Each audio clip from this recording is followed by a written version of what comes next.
detention facility ng ICC.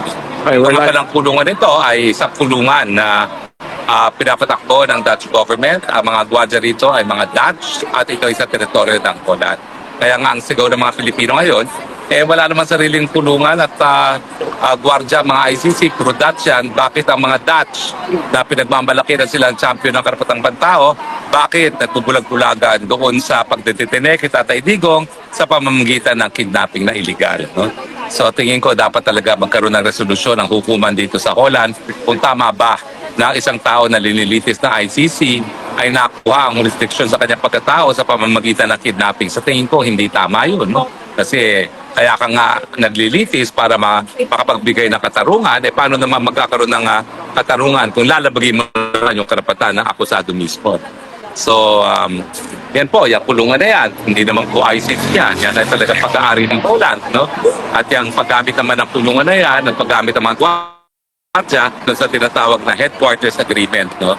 Sa pagitan po ng ICC at ng Dutch government. At sila magbibigay ng kulungan, sila magbibigay ng gwardiya, at sila magpapatupad ng security needs ng mga dinititene para sa ICC. Pero nagpapatapo po talaga dyan ay Dutch government. Kaya nga po kung mapatunayan na illegal yung pagdedetene sa kanya dahil yan ay sa pamamagitan ng kidnapping, meron pananagutan ay gobyerno ng Holland. Kasi ang ICC naman po hindi yan hukuman. Bagamat alam natin na talagang binibira ngayon ng ICC ni President Trump dahil naniniwala siya na wala talagang kapangyarihan ng ICC na magpatupad ng batas na hindi naman sila soberenyang bansa. No? At ang tingin niya talagang tanging mga bansa lamang ang mayroong karapatan na magpatupad ng mga batas dahil nulong krimen nula po na siniledye kung wala naman talagang soberenya na nagsasabi na isang bagay kriminal, hindi dapat yan mapatupad ng kahit sino kung hindi bansa yun. So tingin ng mga maraming bansa na hindi kasapi sa ICC, kasama na ang Amerika, ang China at ang Russia na minsan hindi nagsasapi sa ICC, dapat mga lokal na mga hukuman lamang ang magdesisyon sa mga krimen ito. So anyway, balik po tayo sa ating mga tanungan. Tanungin natin yung kay Kim. Kim, naputol yung ating interview, no? So anyway, so napakalaki ng oras na ginugol mo rito, hindi lang sa pagdadrive, kundi oras na ginugol mo, na imbis na igugol nga sa trabaho, sa pamilya, inagugugol mo dito kay Tatay Digong. Ano naman ang tingin mo na magiging sukle sa iyong oras, panahon at pagod na ginugugol kay Tatay Digong? Madami tayong mahihikayat na kababayan na sumama sa laban at malaman ang katotohanan. Kaya tayo nandito, yun ang ating ipinaglalaban, ang katotohanan at tamang informasyon na dapat ang lahat ng Pilipino ay magkaisa at sabay-sabay tayong lumaban sa tama at ikakaayos ng bansa. Yun. Okay, maraming salamat. Ito po si Makabayan ng Blacker Day. Si Girlie naman po ay naging opisyal sa panahon ni Tatay Digong. Kayo ay Presidential Consultant for Department of National Defense. Okay, now, Well, dahil kayo po ay naging Presidential Consultant for the Department of National Defense, nasa na po ang mga kasundaluhan natin ngayon? Dahil marami nagsasabi na kinakailangan magbigay protection ngayon ng ating kasundaluhan sa ating bayan. alam mo, tahimik lang sila. Hindi ako pwede ding magsalita para sa kanila. Pero alam natin ang mga puso nila, ano kay Tatay Digong talaga. Oh, well, pero nga po. Nakakalungkot, umiiyak sila sa tago. They may follow their boss right now, pero sa puso nila, talagang napakasakit sa kanila yung nangyari sa ating Tatay Digong. Alam natin yun, nakikita ng dumating. Mga kamag-anak din ng mga nandito yun. Well, anyway, talaga naman po dun sa absentee voting ng militar at kapulisan, Ay, talagang kita mo na overwhelming ang suporta dun sa mga kandidato ni Tatay Digong. Pero ano ba ang tingin yung pwede maging ugat para sila ay magprotekta na naman sa mga mamamayan na gaya ng ginawa nila noong 1986 at nung kailan lang yung panahon ni Presidente Erap? Alam mo, kung sila lang ang masusunod, matagal nang may mangyayari. Pero si Tatay Digong ayaw ng gulo eh. Ayaw niyang baka mamaya may bloodshed. Ayaw niya talaga. So, pinapakalma niya mga tao na tahimik lang. Pero ayaw niya talaga ng gulo. Pero alam mo bang, ang dami nang lumapit sa akin. Parting simbahan, parting iglesia, parting KOJC. talagang masakit. Nasasaktan. Bakit natin daw pinapabayaan ng ating bansa na ganito na nga nangyayari ngayon? Halos bankrupt na ekonomiya natin eh. Eh, ewan ko kung saan tayo papunta nito, 3 taon pa. Well, yan talaga ang ating problema. No? Kaya ako, hindi ko na kailangan makonvince dyan. Dahil ako nga ay wanted sa non-bailable events. Sa isang krimen na wala naman akong kinalaman talaga. No? Nakakahiya nga eh. No? At na-file pa yung kasong yan. Pero yun na nga po, wala tayong magawa kasi Makikita. nakapwesto pa rin ang Marcos administration. At ako naman talaga, ang tanging makapagbibigay ng solusyon lang ay ang ating kukong sandatahan dahil nga binigyan sila ng mandato ng protektahan ng taong bayan. Pero kung ayaw naman talaga nilang bigay protection, wala tayong magagawa. Tanggapin nilang natin ang katotohanan. Pero sa totoo, karamihan nila talagang serbisyo. Nagkataon lang may mga watchdogs sa ulo eh. Akala natin yun ang sinusunod ng karamihan nila. Pero hindi, Pilipino sila. Mga kamag-anak natin yung mga yan. Alam mo, puso niyan sa bansa natin. Kaya pagkasal na lang natin. Anyway, sige, maraming salamat, Ma'am Carlia. Kayo po, Manong, tagasan po kayo? Tuwan. Oo. Gano'ng katagal na po kayo dito? 2 weeks. Galing kayo ng Pilipinas. Wow, talagang minabuti nyo ng batok bakasyon nyo dito sa Europa. Kasama ko kayo dito sa bakasyon nyo. Pang ilang araw nyo po? Oo, pang ilang beses nyo na nandito. Birthday na. Hindi ko yung tata. Sinong binibisita niyo po rin? Lakdi? No? Lakdi. Saan siya nakabili? Akset na. Ang very malapit sa Akset. So, ano po ang mensahe mo kay Tatay Ito? Ramon!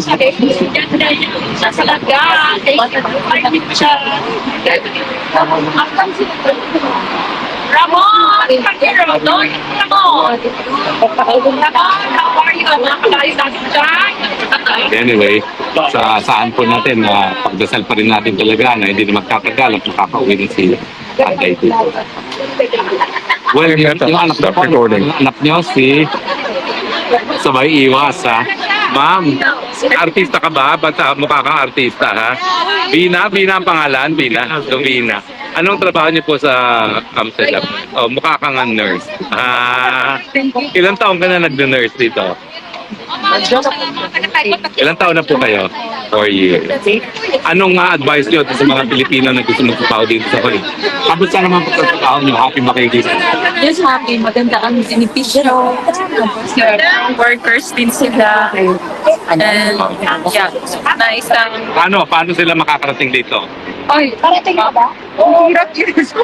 Hindi, paano nga? Hirap. Unless meron sila mas easy talaga siya. Pero hindi sila... apply sila na Oo. visa, like study visa, they can come also. Pero Hindi nagre-recruit ang mga hospital dito ng nurses. may iba na nagre-recruit pero they will train first sa Philippines na mag-speak ng Dutch. Pero before they nandito na sila Ayan. BP. Ayan na po, parating na po si BP, ha? Ayun na po sila. Ayan na sila.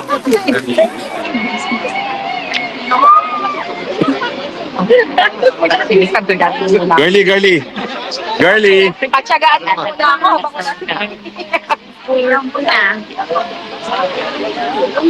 Doon tayo?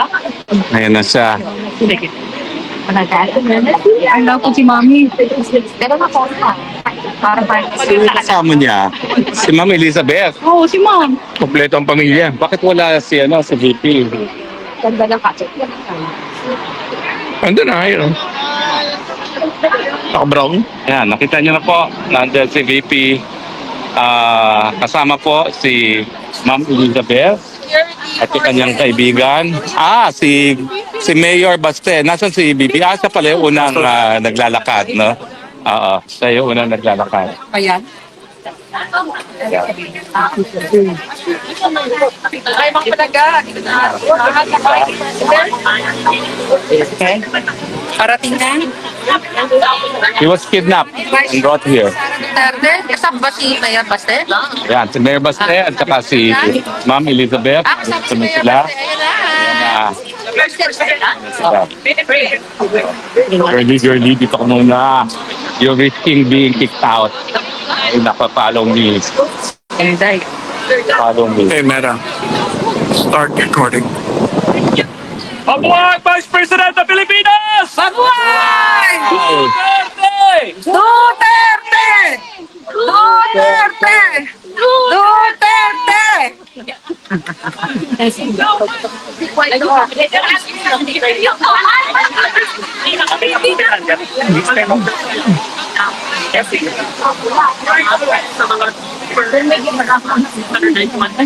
Oh, nawala. Ha? Nawala na naman. Nawala na naman. Pero naka-live na eh. Ha? Nawala na naman.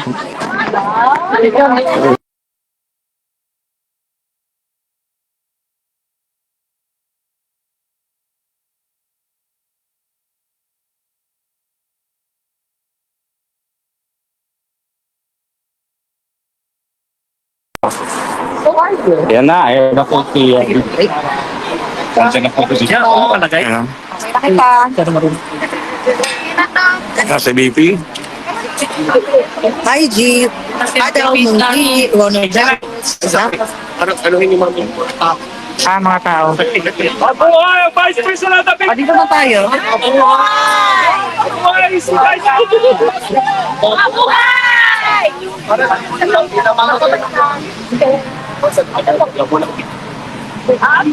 Ay, makashake na ng gusto na eh. BP. Makashake na. Ito na yung paper na.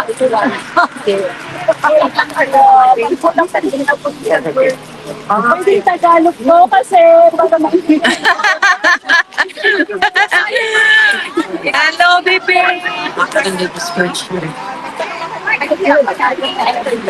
sa birthday niya. Ayan, ha? Ayan. Girly, ma'am. Dating consultant ng Tatay dito. Thank you. Good afternoon. Hello. Good afternoon. Sa inyo kay Tatay Digo. Thank you. Ay, yung sa umitin para sa inyo. Kayo. Ma'am, pwedeng magpa... Yes, ma'am. Mamahawi ka din tabi. Meron pang ibang letters na bibigay ko sa'yo. Ayan, bak. Sa mga followers.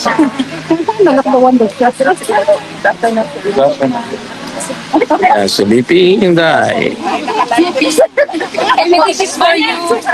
From your supporters, bigay ko talaga. Yeah, your supporters dyan. Thank you. Mga partners, sa Duterte, mga Vice President sa Duterte, kasama sa Vice President. Okay.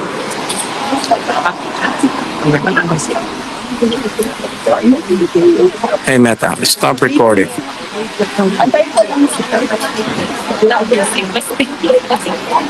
Hey, Meta. Start recording. Hapon ba? Hapon sa tina. Hindi na si Gityo. Dito na tayo na. Interview. Alright. Ano sabihin basta? Ayan. Simulan po natin ang tema. Yung kapatid ko, parang sana lang. Sana lang ako. How are you in the day? Dahil sabihin ko. Station na saan dito ang kalis. Sigos na stock na tayo. Kailangan din naman ng ano. Nag-go pa rin ko. Yung parent mama, pag-isip namin na bibigyan ng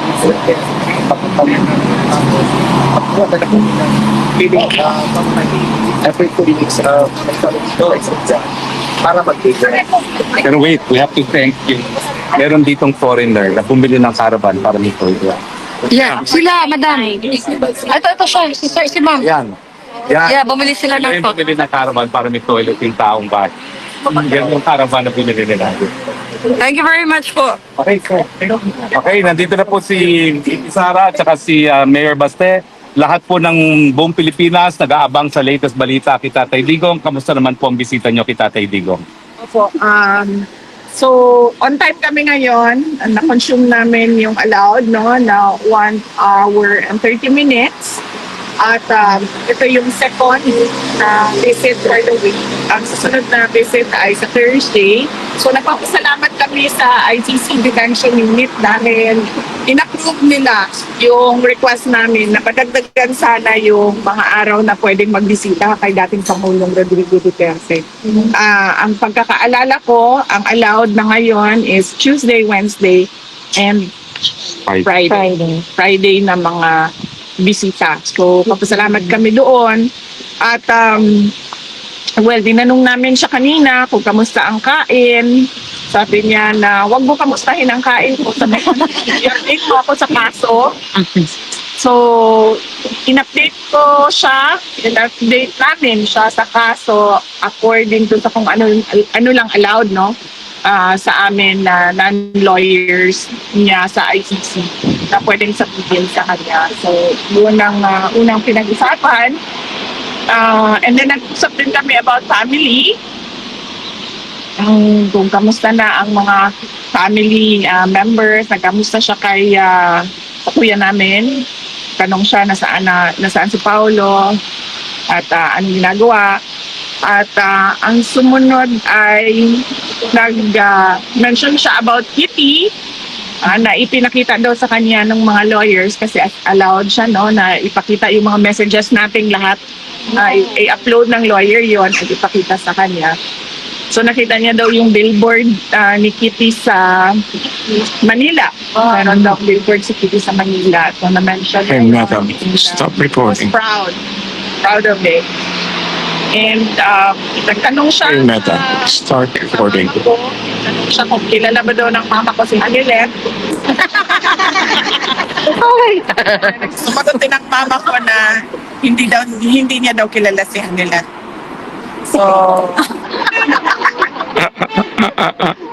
yeah. Tapos, tinanong ko siya, kamusta ang tulog mo? Sabi ko, dire-diretso ba ang tulog mo? Meron ka bang insomnia? Sabi niya, wala naman akong insomnia. Minsan lang hindi ako makatulog dahil sa kakaisip sa nanay mo. Wow! Yeah. Mapag-ibig! Mapag-ibig! Yung ano niya, yung kanyang, hindi pa rin nawawala yung kanyang pambobobor. Pambobor sa mga magagandang babae. What else about family? Tinanong niya si Mira. No, sabi ko, okay naman si Mira. Nakatanggap ako ng video galing kay Mira. Nandun si Kitty. Si Mira po yung bata na nakita niya kasama ni Kitty. Yan po si Mira. And then we talked about Suling, yung anak ni Baste. At sinabi namin sa kanya na kapag nagsama yung dalawa, si Mira at si Suling, ay parang merong powerhouse of mga taratitat na mga bagets. Babae na mga future strong women of the Philippines.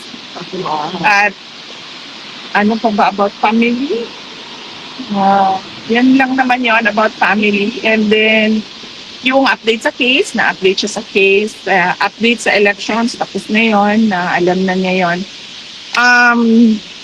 Tinanong ko siya kung ano ang message niya. Sabi ko, araw-araw may naghihintay sa labas, nagpapakita ng suporta sa iyo. At tinanong ko siya, sabi ko, may gusto pa ba ng message sa kanya? And then, gingon niya in Bisaya na, tindog lang mo din hantod sa kahantungan.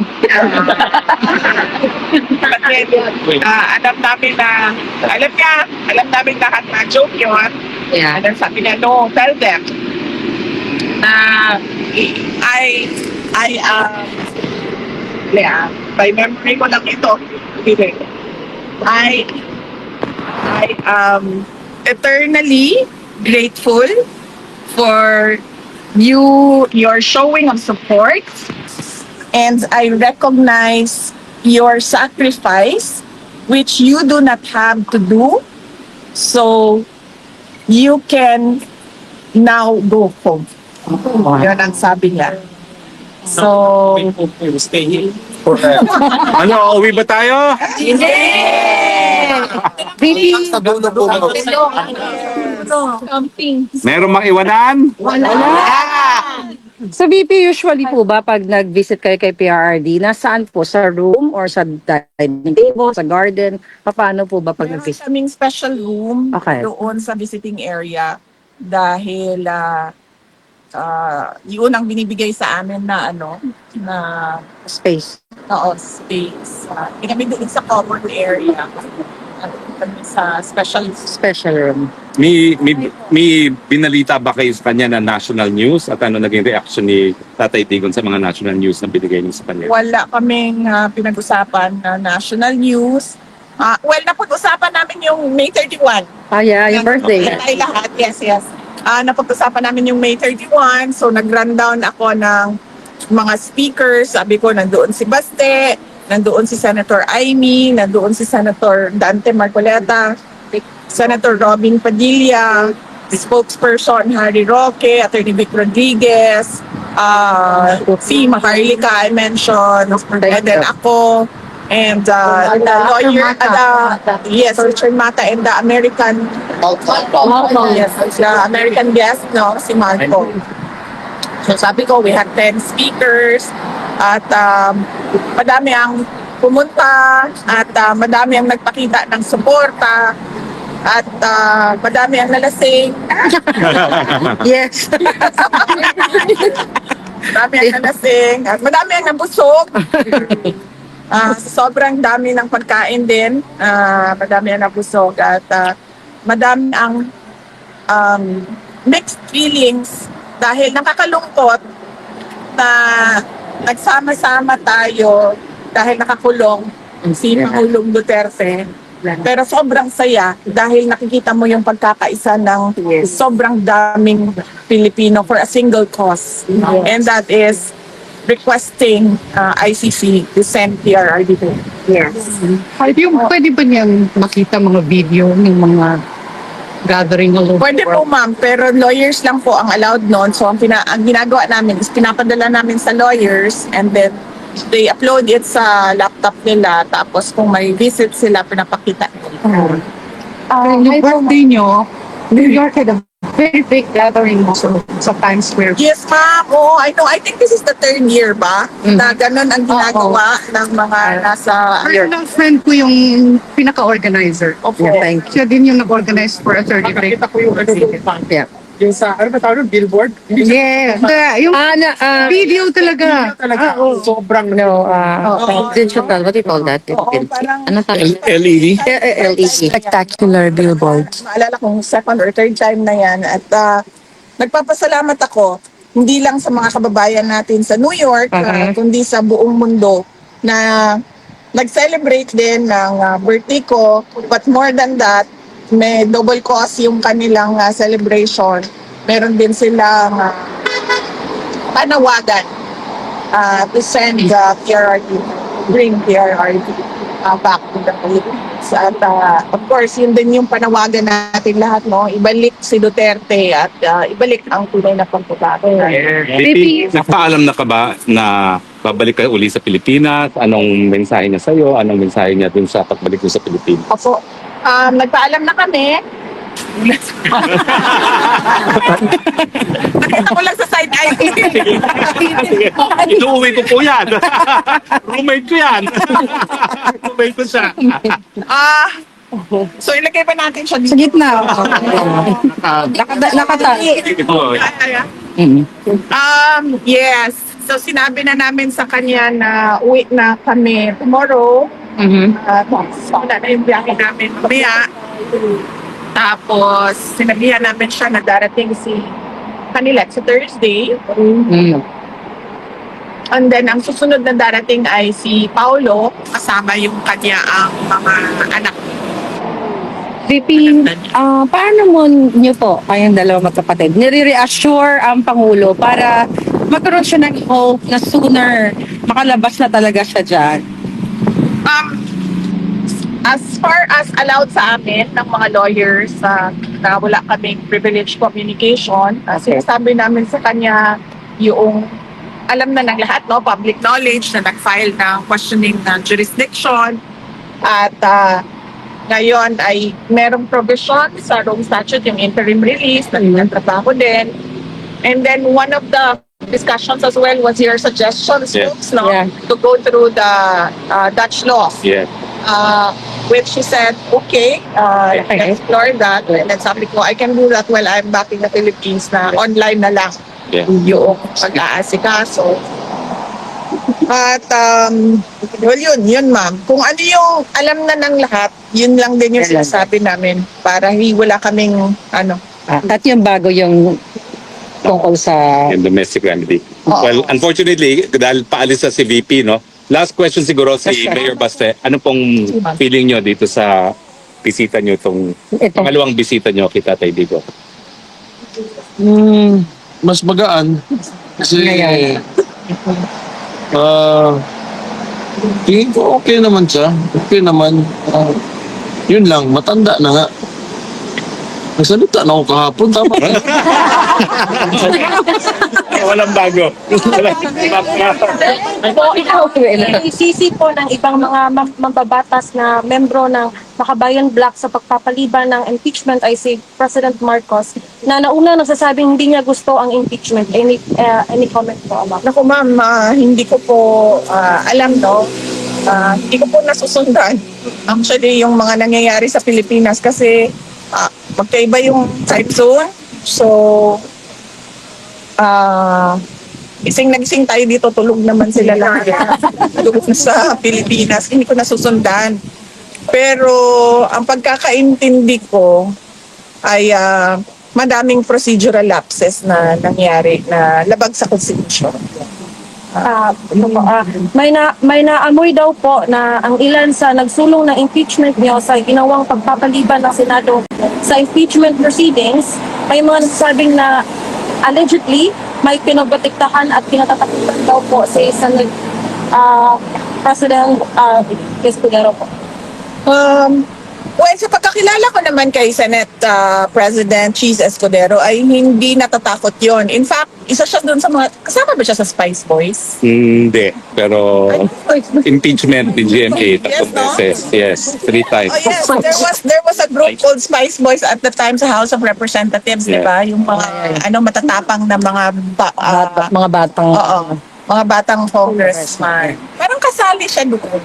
But sa impeachment po, siya yung minority floor leader Yes, so during the anyway. time of GMA. Yes, we do not remember him I do not know him na natatakot na klase na politiko. So, hindi ko lang alam saan nanggagaling yung sinasabi na takot na si Senator Cheese Escudero. Hindi ko alam saan galing yan. Last question na lang po kay Sir Basta. Sorry ha. Kumusta yung jet lag niyo po? Better na, naka-recover na sana. Kaso pauwi na ako, so baka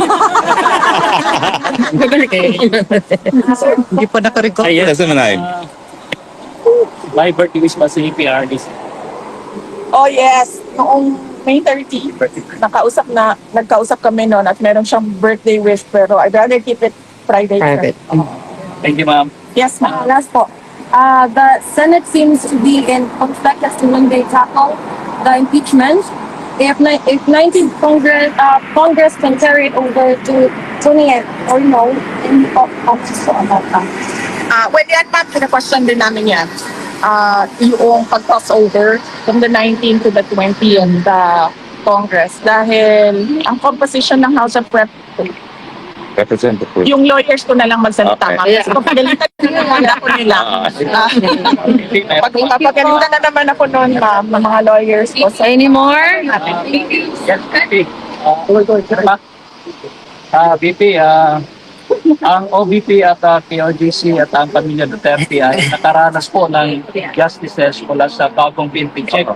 So in this connection, ma'am, ano po ang inaasahan ninyong magiging sitwasyon sa Pilipinas sa ilalim ng bagong liderato ng PNP? well, I do not think magiging mas maayos or mas maganda ang ating bansa. No? Unang-una, doon na lang tayo no, sa pagpili ng Speaker of the House of Representatives. Nanood na pag sinabi na bakit ka naman pipili ng Speaker of the House of Representatives na implicated in a bribery case on record in a case in the United States. So, yung palang kanida-bida na di ba? Parang pag-alam mo kaagad na ganun, hindi mo i-up, hindi mo susuportahan yan as Speaker of the House of Representatives. In the same way na merong recent findings ang Senate of violations of law of these police officers, so bakit mo naman gagawing chief of police? So, masyadong sketchy yung decision. Okay, talagang kailangan ng lumipad si VP. Ha? So, unfortunately, wala tayong panahon, no? So, but thank you very much, VP. Thank you very much to everyone for joining us. One group photo. One group photo. na lang, One group photo. Everyone. One group photo.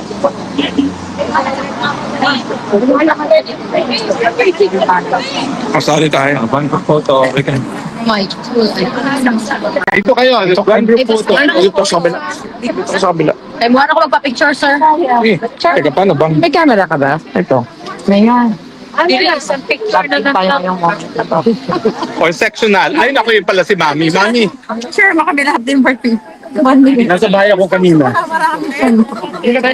Mag-picture. Alam mo, palagi ko tinatanong, Mayor, ano mayroon si Mayor Baste na wala ako? Ikaw pinagkakaguluhan. Ako, hindi ako pinapansin. Wala katarungan sa mundo ito. tayo everyday. Saan tayo? Yan, ganyan lang, group by group. Amin na mga camera nyo. Ito, camera nyo. Ready? Malimtan mo ito. Ay, sorry. Dito naman na kailangan ibigay. Hey! Tama mo. Hindi ko nga maya.